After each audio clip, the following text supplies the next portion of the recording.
Do you need a hand? No, I don't. You sure? Look at it. So last night was our very first Christmas up in our barn shop. We had all of our family come together. We told stories, we laughed, we played games. I have to say, Jess and Jeremiah from Roots and Refuge, I think we might be adopting your puzzle tradition. And we got a Christmas puzzle, nothing massive, very small. I think it was a 300-piece puzzle. It was fun. We all sat around and put the puzzle together and enjoyed just being together and doing family stuff on Christmas. And because we have such a large family, we figured this year, and we've done it for a couple of years actually, we used to do the gift exchange where everyone brings a gift, puts it in a pile, somebody draws a name, pick up the box, pass it, steal it. This year, and the last couple of years, we have been drawing names on Thanksgiving, and whomever gets that person, that's the one person that they get to gift for. Makes it a lot easier, especially when you have such a large family. And I feel like it's a little bit more personal. You know, you could actually gift something that you know the recipient is probably gonna like. Well, this year, my beautiful oldest niece had me. I walked into the most girly country store ever. For you, sissy. Just for you. All for you. Thank you. I really like that. Yeah. So the second one, I had to explain. Okay. You want to get it? Yeah. You can open it. No, you can open it. Is something gonna pop out? No. No. You're just gonna laugh at it. I know, my bad. Where's the, Aslan, where's the other one? What? The other one. That is the other one. I got it. No, you had one more. Oh yeah, I have one more. There's one more over there. I just forgot that. Okay, so with that, you could use them in your apothecary when you're making a video, and you can use those. Are they in She found them. She found them. Oh. We couldn't find them anywhere. I for $3. It's when we went. When you go to the apothecary and you go to make something, you can use the tiny hands to do it. Yeah, I even bought myself some, but I didn't. Oh, this is neat. Okay. Yeah. Tiny hands. Tiny hands. Take my strong hand.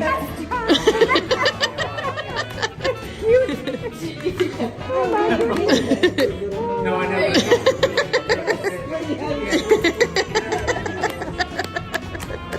I don't know if I can do it. Oh, there you go. There you go. Progress.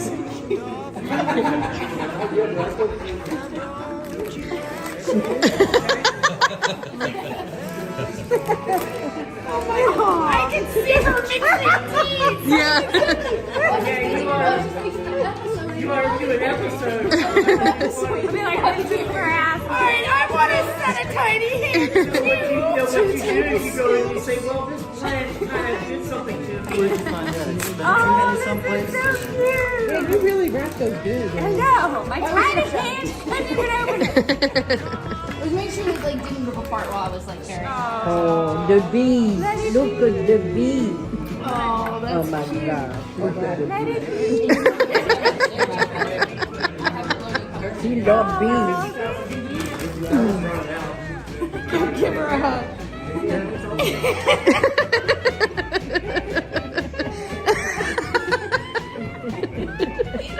High five.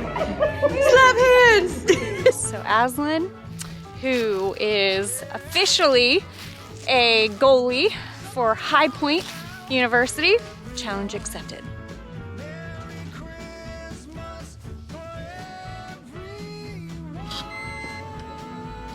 I'm not using my tiny hands to put the apron on. That is for sure.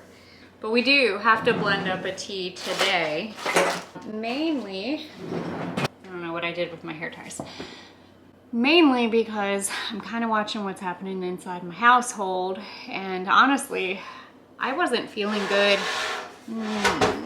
maybe about 2 weeks ago. 3 weeks ago, but regardless, there's so many bugs going around And so I'm hearing some of my family members complain about a little bit of a sore throat and a cough. So we're gonna blend up a tea for them. And I want it to be very soothing. I want it to be able to help break up a lot of the whatever mucus that might be causing congestion with inflammation. I also wanna focus on maybe a little bit of herbs that offer some antihistamine, and we have to make it kind of yummy. I don't know if I'm even gonna be able to take myself seriously. Can I even open it? My tiny hand has failed me.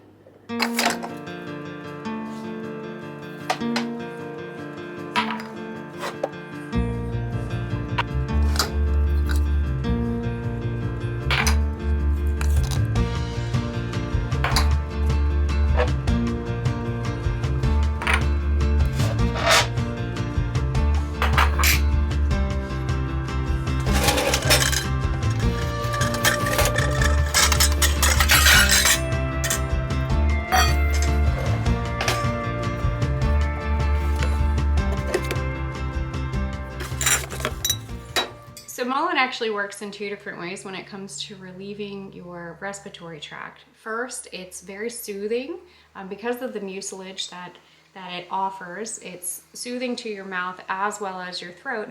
And secondary, it causes a reaction into your central nervous system that makes you want to expel any type of phlegm.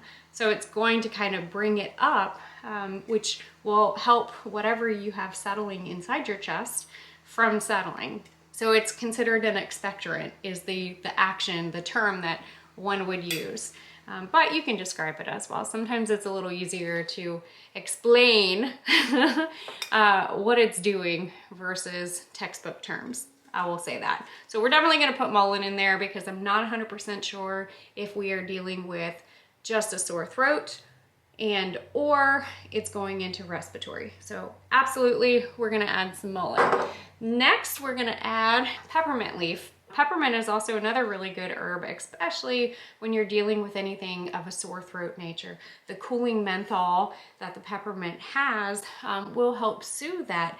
I also know that many people who experience that postnasal drip, sore throat, you know, they tend to get a very upset stomach. So peppermint is going to help settle the upset stomach and then also offer medicinal properties as well.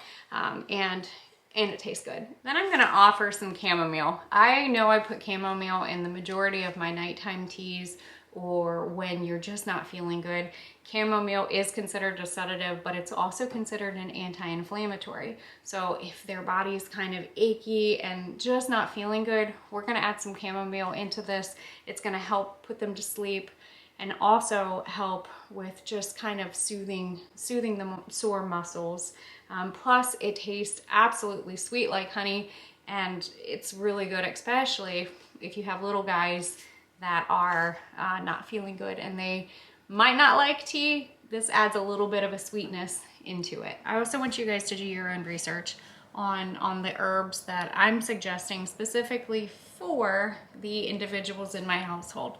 I know that they are not allergic to any plant in the aster family, which is chamomile, as well as I know that they are not pregnant or breastfeeding or on any medication that could counteract. So always do your own research and just double check before you start introducing herbs to individuals that they might not be compatible with. The next herb that we're gonna put in this tea blend is stinging nettles. Now, stinging nettles is one of my favorites when it comes to anyone who might be dealing with allergies, seasonal allergies, but it's a great antihistamine. And if they are feeling pressure up in their sinus cavities, I hope that this will offer some relief for them. But it's also a really good herb for pretty much all over everywhere inside your body. And so why not? Next herb that I'm gonna add is meadowsweet. Now, meadowsweet is also an antispasmodic. It is an anti-inflammatory. It has many properties that will benefit the mucous membrane of your digestive system. So I figured a little bit of an anti-inflammatory might not hurt, especially if they are starting to feel any aches and pain, along with the chamomile that is, you know, just a very good sweet treat as well. But even though it's a pretty little flower and most people just know it as a sleepy time tea, it also offers some good, powerful medicinal properties as well. I have 2 roots here that I want to add into this blend. This is the licorice root and some marshmallow root. I'm not going to add the roots into this tea blend because I'm actually going to prepare this separate from the aerial part plants that we're going to add. So the mullein, which are the leaves, the peppermint, which is the leaves, stems, chamomile, you're traditionally working with the flower, as well as stinging nettles, and oh yeah, meadowsweet. Those are also leaves, aerial parts. But the root itself, we're going to prepare differently than the aerial parts.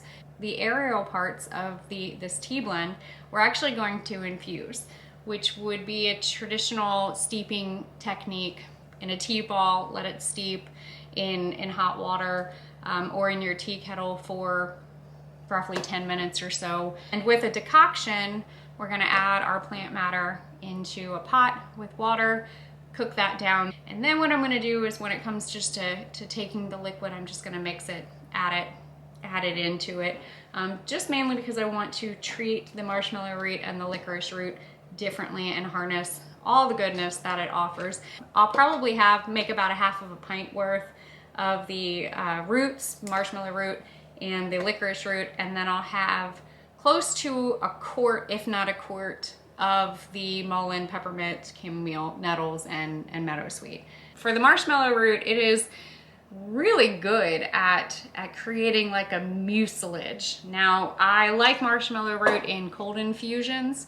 If you've ever had a cold infusion, I'll have to show you guys that one day. I'm just gonna save that for another video because we're gonna go off on a tangent. But I do like it in a decoction as well. It's extremely soothing, especially for your throat if you have any like irritation from laryngitis. But it is very good at reducing the inflammation of that, as well as expelling anything that you got in your system. But it's also very good for your digestive system and great for helping with the lining of that. So any type of peptic ulcer or anything of that nature, marshmallow root, well, would be good. Now, licorice has been around for quite some time and it offers a lot of medicinal properties as well. One of them is by offering relief for soothing the mucous membranes, especially if you've been having coughing fits. But I also forgot to add that meadowsweet is an antispasmodic, so hopefully that's going to offer relief, especially if you're having some coughing fits, which is one of the other reasons why I chose to put this in. I'm looking at this and I think I'm going to add one more thing. Yep. And that's what I want to add. I think that's going to taste really good. I'm going to add anise seed into the licorice and the marshmallow root. These all complement each other very well. They have many properties that kind of form like a synergetic response. But anise seed is actually kind of like a cough suppressant. So that's what we're gonna do. I wanna focus on the cough, throat phlegm, all of that, feeling achy, pain, but I think this is gonna be a nice little addition. Let me just get my hands. What you do for your niece, huh? Got my tiny hands and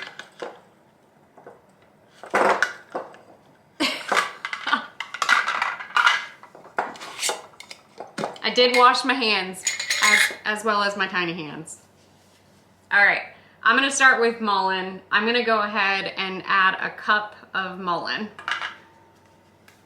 This is not gonna go well.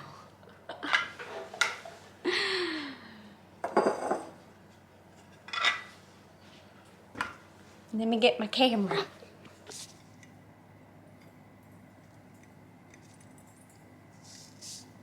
think I can do this.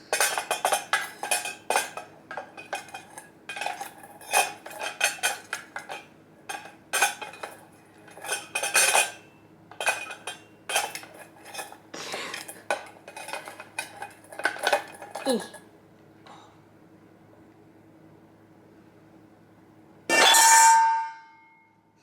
At least I got it in the bowl. All right, Aslan, I love you.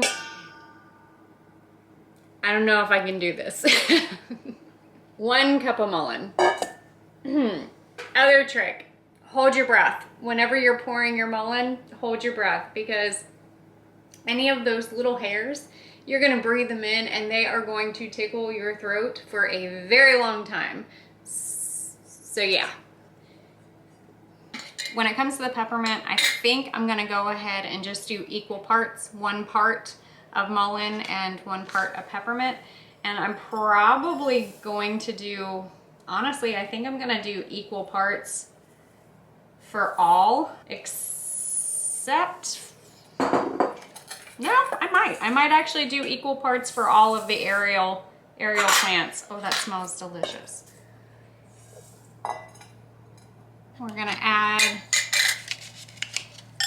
1 cup of chamomile, maybe a little bit more.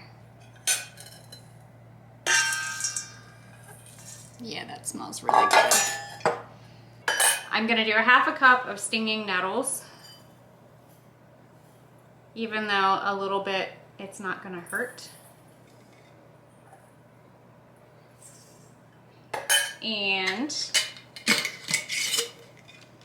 then a 1/2 cup of the meadowsweet.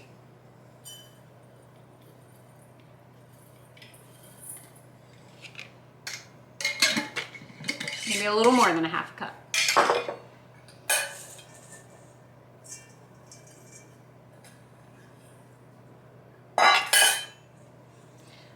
That's definitely looking beautiful.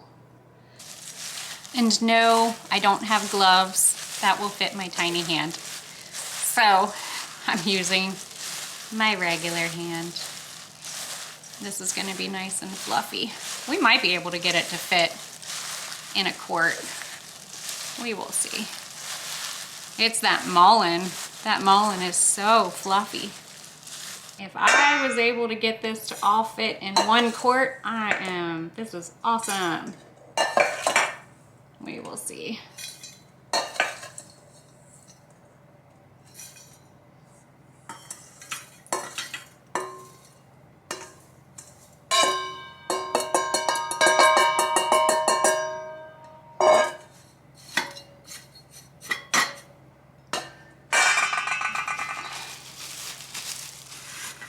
There we go. Oh my goodness, look at that. I was right on. Now I'm going to be using the same bowls. However, I would say that if I were doing this blend and keeping it in here for anybody that would come up and have some, I would go ahead and just do 2 separate bowls just to prevent any cross-contamination. That would be if I ever added a teaspoon of this into something else. I don't want to potentially cross-contaminate, but for the sake of this video, I'm using this because this is actually going into my house. This is not going to be used for anybody, so I'm comfortable with it, but just please bear in mind that's something that you would want to possibly consider. I'm going to go ahead and just do a 1/2 cup of marshmallow root.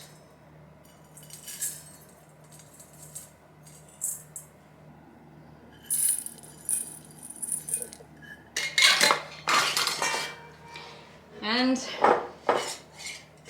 I'm actually gonna go ahead and just do a 1/2 cup of the licorice root as well.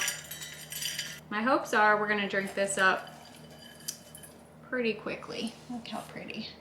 Now with the anise seeds, I kind of wanted to, I'm gonna try something. I'm actually going to just do a 1/2 cup as well, just equal parts of all of it. But I'm gonna pour it in here first, and there's a reason. If you break up the anise seeds, it'll actually help when it comes to the mucilage. So I was gonna see if I could, and if not, I think we'll be okay. It's actually kind of doing it.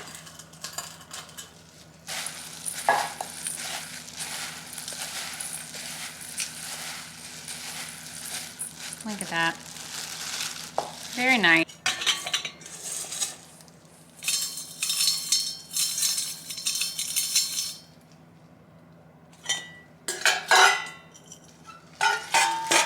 We've got the leaf, the arrow parts, and the root. So this is gonna be an infusion, this is gonna be a decoction, but then I'm gonna take it and I'm gonna blend the liquids together and add some honey and sip on it and enjoy. Now, I just realized that I walked up here and, well, yeah, it's getting dark.